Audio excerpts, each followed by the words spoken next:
O campo minado silencioso. A casa de Marina Castro e Tiago Ramos, um lar cuidadosamente planejado em tons neutros e aconchegantes, havia se transformado em um campo minado emocional. Marina, gerente de marketing em uma startup de alto estresse, carregava a exaustão da jornada dupla, profissional e conjugal. O amor, antes a força motriz, estava agora sufocado pela constante necessidade de provar quem estava certo. Essa noite, o gatilho foi trivial. Tiago chegou 2 horas atrasado do trabalho. O ciclo vicioso começou no instante em que a chave girou na porta. Antes que Tiago pudesse sequer tirar o casaco, Marina disparou as acusações baseada em suposições e mágoas não resolvidas. De novo? Você realmente acha que eu sou ingênua, Tiago? A voz dela estava alta, carregada de defensiva, enquanto a dele respondia com um tom glacial, frio e distante. Não havia diálogo, apenas 2 pessoas armando a próxima réplica. Marina sentia, visceralmente, que ele não a ouvia. Mas, na verdade, ela não lhe dava espaço para respirar, interrompendo qualquer explicação para encaixar o próximo projétil verbal. A discussão escalou de um atraso no jantar para uma revisão completa e cruel dos últimos 5 anos de casamento. Tiago, esgotado e sem energia para o combate, proferiu as palavras que sempre pairavam no ar, mas nunca eram ditas. Talvez isso não valha mais a pena. A frase atingiu Marina com a força de um choque elétrico, paralisando-a no meio de um grito. Ela olhou para Tiago e, pela primeira vez em meses, viu além da raiva. Viu a dor real, a exaustão de quem está à beira de desistir. A ficha caiu. As palavras dela, não o seu conteúdo, estavam destruindo o homem que ela amava. O casamento estava se desintegrando não pelo que faltava, mas pelo excesso de verbalização. Tiago recolheu-se para o quarto de hóspedes, e o silêncio que se seguiu não foi pacífico, mas destrutivo. Marina sentou-se na sala, sozinha, olhando para a foto empoeirada do casamento, onde ambos sorriam com a promessa de eternidade. Ela chorou, não pela briga, mas pela iminente perda. Percebeu que não poderia forçar Tiago a mudar. A única salvação possível teria que começar dentro de seu próprio coração. Em meio à desolação, ela se lembrou de uma palestra que sua colega de trabalho, Letícia Brandão, havia mencionado, citando Dale Carnegie sobre o silêncio criativo. O que aconteceria se, em vez de atirar acusações, ela simplesmente silenciasse e ouvisse com intenção? A urgência da perda a impulsionou. Ela pegou o celular determinada a pesquisar um novo caminho. Que tipo de poder o silêncio poderia oferecer a quem sempre precisou falar para ser vista? O diagnóstico da verbalização excessiva. A manhã seguinte impôs um terror gelado. Tiago saiu antes de Marina acordar, deixando apenas um bilhete formal sobre o plano do dia. A culpa e a vergonha sufocavam Marina, mas um novo pensamento irrompeu. A raiz do problema não era o atraso de Tiago, mas a sua necessidade irrefreável de dominar a narrativa. Ela precisava ter razão. Sua validade dependia disso. O casamento era a vítima dessa compulsão tóxica. No escritório, Marina desabafou com Letícia Brandão, descrevendo o padrão exaustivo de brigas, onde ela inevitavelmente elevava a voz para garantir a vitória verbal.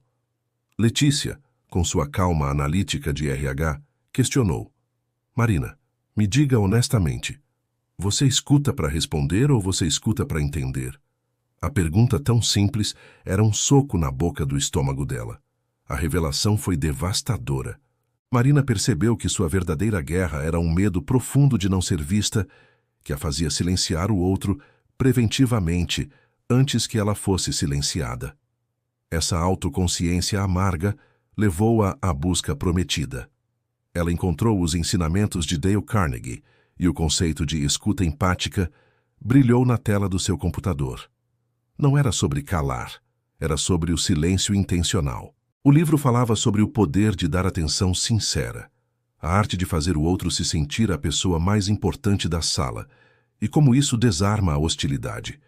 Marina absorveu que escutar não significava concordar, mas sim validar o sentimento do outro. O silêncio, nesse contexto, deixava de ser uma punição, e tornava-se uma ferramenta de conexão, algo absolutamente revolucionário para sua mente combativa. Marina decidiu testar o princípio em um ambiente de baixo risco. Seu colega de trabalho, Diego Paes, conhecido por ser cronicamente insatisfeito e difícil. Diego começou a reclamar veementemente de um projeto que ela liderava. Em vez de rebater as críticas, Marina silenciou e o convidou. Me conte mais sobre o que te frustra nisso. O resultado, para sua surpresa, foi imediato e transformador. Diego, após ser genuinamente ouvido e ter sua frustração validada, não só parou de reclamar, mas ofereceu 2 soluções construtivas para o impasse. Marina sentiu um lampejo de esperança, uma onda de poder que vinha de um lugar de calma e não de agressão. Se o silêncio funcionou para desarmar um colega, ele poderia funcionar para restaurar um casamento. Ela voltou para casa, determinada a não falar, apenas a escutar. O confronto da noite estava por vir. Será que um único ato de escuta silenciosa poderia desfazer meses de mágoa e brigas? O último grito antes do abismo. Marina chegou em casa, sentindo a armadura da determinação começar a falhar. O bilhete frio de Tiago ainda pairava em sua mente. Ela o encontrou na cozinha, preparando um jantar solitário. A tensão era tão densa que quase se podia cortar com uma faca. O ar estava carregado de meses de ressentimento. Marina tentou iniciar a conversa com uma pergunta neutra, mas a resposta dele veio com um tom de finalidade que a feriu profundamente. Tiago, podemos conversar sobre ontem? Perguntou Marina, tentando uma calma forçada. Ele apenas suspirou, um som que para ela significava desinteresse e desprezo.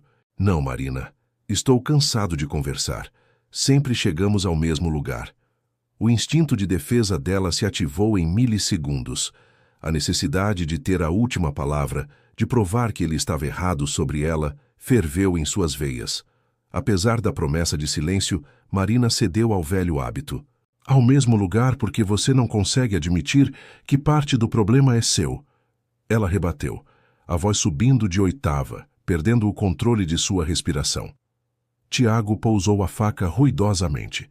Seus olhos, antes cansados, estavam agora frios e resolutos. Era a face da desistência que Marina mais temia e que ela própria estava ativamente construindo. Eu não aguento mais essa briga constante, Marina, Tiago disse, sua voz baixa, o que a assustou mais do que se ele tivesse gritado. Eu sinto que sou constantemente julgado, que tenho que me defender por apenas existir. Ele pegou as chaves do carro. Era o ponto baixo absoluto. Aquele momento em que ela viu a imagem do seu casamento desmoronar diante de seus olhos, levado pela porta. O pânico engoliu a raiva de Marina. Ela estava prestes a implorar, a chorar, a usar as táticas manipuladoras que sempre a afastavam, mas algo se acendeu. A voz de Letícia Brandão ressoou. Você escuta para responder ou para entender? Ela deu um passo para trás, forçando-se a calar a boca e a fechar os punhos. O silêncio, pela primeira vez, não foi a ausência de som, mas uma escolha ativa. Tiago abriu a porta, mas parou ao perceber o silêncio. Marina não estava gritando. Ela estava ali, vulnerável, e ele hesitou. Era o momento mais crítico. A urgência de dizer a coisa certa era avassaladora, mas ela lembrou de Dale Carnegie. A chave é fazer o outro sentir-se importante. Ela tinha que deixá-lo sentir que era ouvido. Marina conseguiria resistir ao impulso de falar? O poder emancipador da escuta empática. A Marina respirou fundo, puxando a calma que havia encontrado nos textos sobre escuta. Quando Tiago se virou, a porta entreaberta atrás dele, ela não disse nada sobre quem estava certo ou errado. Em vez disso, ela usou uma técnica simples aprendida: a paráfrase. Você está dizendo que se sente atacado e que não consegue mais lidar com a pressão de se defender aqui dentro, não é? O rosto de Tiago mudou. A resolução fria deu lugar a uma confusão cautelosa, misturada a um alívio sutil. Ele não estava acostumado a ser ouvido de forma não reativa. Sim, é exatamente isso, ele respondeu, quase um sussurro. Marina não preencheu o silêncio. Ela esperou, mantendo o foco total nele, imitando a postura de sua mentora, a fictícia especialista em aconselhamento, Lídia Carvalho. O silêncio era a ponte. Tiago sentiu-se convidado a continuar, aprofundando a confissão. Ele falou sobre a pressão no trabalho, sobre como seu chefe, Rodrigo Souza, estava sendo implacável e como ele temia a falência da sua empresa. Ele estava esgotado e o lar, que deveria ser seu refúgio, era apenas mais uma batalha que ele não tinha forças para vencer. Marina ouviu cada palavra, sem formular sua defesa, sem pensar em como aquele estresse de Tiago também a afetava. Ela estava escutando para entender sua dor, não para refutá-la. A raiva se esvaiu, substituída por uma intensa compaixão. Ela percebeu que, por meses, ele havia tentado desesperadamente lhe dar sinais de que estava se afogando, mas ela estava ocupada demais falando para perceber. Quando Tiago terminou, havia lágrimas em seus olhos. Marina sentiu o instinto de abraçá-lo e dizer que tudo ficaria bem, mas resistiu. Em vez disso, ela manteve a postura de Dale Carnegie. Eu entendo que você está sob uma pressão imensa e que precisa de um lugar seguro para pousar. A validação pura e simples o desarmou completamente. Tiago fechou a porta lentamente. As chaves caíram da sua mão e ele quebrou. Ele a abraçou, um abraço de desespero e alívio, a primeira conexão real que tiveram em semanas. O silêncio de Marina havia feito o trabalho de 1000 palavras. Ela havia encontrado o caminho de volta. Mas o caminho era longo. Como transformar esse momento em um hábito de convivência duradoura? A prática constante do eu silencioso. O calor daquele abraço não apagou o incêndio dos meses anteriores, mas acendeu um caminho. Marina sabia que o eu silencioso era uma prática e não um milagre. O primeiro desafio veio no dia seguinte, quando Tiago, ainda estressado, criticou a forma como ela havia organizado as finanças conjuntas. A velha Marina teria gritado sobre ser controlada. A nova Marina respirou fundo, lembrando-se da máxima de Carnegie: evite o confronto direto. Em vez de se defender, Marina usou a tática de encorajamento e interesse sincero. É um ponto de vista válido, Tiago. Se você estivesse no meu lugar, como equilibraria a planilha sem sentir que o controle está sendo perdido? Ao dar a ele a chance de ser o especialista, ela transferiu o foco da culpa para a colaboração. Tiago hesitou, sua postura defensiva se suavizando imediatamente perante o convite à parceria. Os dias se transformaram em semanas de treino disciplinado. Marina evitava iniciar frases com "você sempre" ou "eu te disse". Ela passou a fazer perguntas abertas como "o que você sente que faria isso dar certo?" e praticava o ato físico de inclinar-se para a frente enquanto Tiago falava, um gesto que comunicava atenção total. A mudança sutil, mas radical, desarmou Tiago, que começou a desabafar mais sobre a pressão de Rodrigo Souza. A verdadeira validação veio de fora. Sua amiga de longa data, Carla Martins, notou a diferença. "Marina, você está diferente. Mas calma. O Tiago me disse que sente que vocês voltaram a ser um time." Esse feedback externo confirmou a teoria de Dale Carnegie.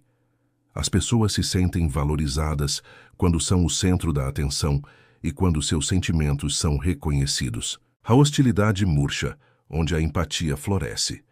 O casamento passou a ser reescrito com novos códigos. Eles ainda tinham desentendimentos, mas Marina tinha um novo superpoder: a capacidade de dar espaço à raiva de Tiago, sem absorvê-la como um ataque pessoal. Tiago, livre da necessidade de se defender, estava mais carinhoso e proativo na busca por soluções. Eles estavam finalmente navegando juntos no mar da vida, em vez de brigarem pelo leme. Essa fase de aplicação deu a Marina a clareza para perceber que seu medo de ser silenciada a fazia, ironicamente, silenciar a si mesma através de um ruído constante. O silêncio intencional a libertou para ser genuinamente ouvida quando realmente importava. Mas havia uma última prova de fogo. O futuro de Tiago no emprego ainda pendia, e a forma como eles enfrentariam o desfecho definiria a durabilidade da sua nova conexão. O amor reencontrado na quietude.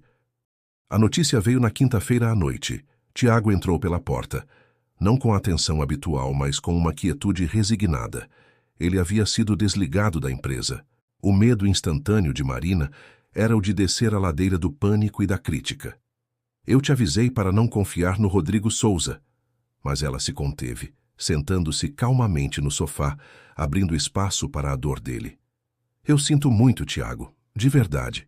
O que você precisa fazer agora? Essa foi a pergunta que Marina fez, sem oferecer soluções ou culpas, apenas apoio incondicional. Tiago desabou, não em frustração profissional, mas em gratidão pela validação. Ele disse: eu só precisava que você soubesse e que não ficasse brava. Naquele momento, ele confirmou que o medo dele era o julgamento dela. A aceitação incondicional de Marina era o antídoto. Longe de ser um desastre, a perda do emprego de Tiago revelou-se a libertação que ele precisava para perseguir um sonho antigo. Juntos, no silêncio ponderado daquela noite, eles planejaram os próximos passos. A crise se tornou uma oportunidade, não porque Marina encontrou a resposta, mas porque ela deixou Tiago encontrar a dele. Um ano depois, Tiago inaugurava seu próprio negócio, e Marina usava sua habilidade de escuta empática para gerenciar sua equipe com sucesso inédito. O casamento não era perfeito, mas era forte, construído sobre a fundação do respeito à dor e à perspectiva do outro. Marina finalmente entendeu que a necessidade de estar certa era uma fraqueza, e a capacidade de fazer o outro se sentir certo era a verdadeira força. A lição de Dale Carnegie não salvou seu casamento de brigas, salvou-o da falta de conexão. Marina descobriu que a fórmula da convivência não estava em estratégias de convencimento, mas na quietude que permite ao outro florescer. O verdadeiro amor, ela concluiu, não grita.